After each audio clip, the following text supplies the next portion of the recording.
Steve Wynn, the Trump mega donor, who's also owner of Wynn casinos and other casinos, he's bringing a lawsuit to basically that if it succeeds, if the Supreme Court were to overturn their old decision, then it would make it nearly impossible to do media coverage on the ruling elite, on the oligarchs, on people like Steve Wynn. In 1964, the United States Supreme Court issued a unanimous decision known as the New York Times Company versus Sullivan that further protected freedom of the press and speech under the First Amendment of the Constitution. Billionaire Steve Wynn, a casino tycoon and former finance chair of the RNC, has now asked the Supreme Court to overturn that precedent. During the 2024 election cycle, he donated over $1 million to groups that supported Donald Trump. Floyd Abrams, a renowned First Amendment lawyer who represented the New York Times in the Pentagon Papers case, has described Sullivan as the single greatest First Amendment victory for press in American history. It established an actual malice standard for defamation to ensure that debate on public issues remained uninhibited, robust, and wide open. Particularly, it protected vehement, caustic, and sometimes unpleasantly sharp criticism of government and public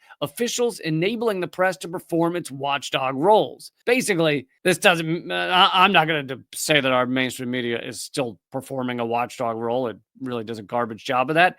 But this precedent, this Supreme Court decision, means that I can say Trump is a effing lunatic, a megalomaniacal, racist piece of dog shit. And I, again, don't have to worry about prosecution for that because I'm allowed to say that. Isn't that great? But if you overturn this, then it's quite possible people will hardly be able to say anything about the ruling elite. Wynn's appeal stems from a story that the AP published in February 2018 after the organization obtained copies of police reports recently filed by the two women about allegations dating to the 1970s. Las Vegas police had taken their statements about the Wall Street Journal after the Wall Street Journal reported on allegations from dozens of Wynn Resorts employees who accused Steve Wynn of sexualizing his workplace and pressuring workers to perform sexual acts. So basically, Steve Wynn was Me Too'd into oblivion for being a perv. And by the way, if you go to Wynn casinos, I don't know how it is now, but I was there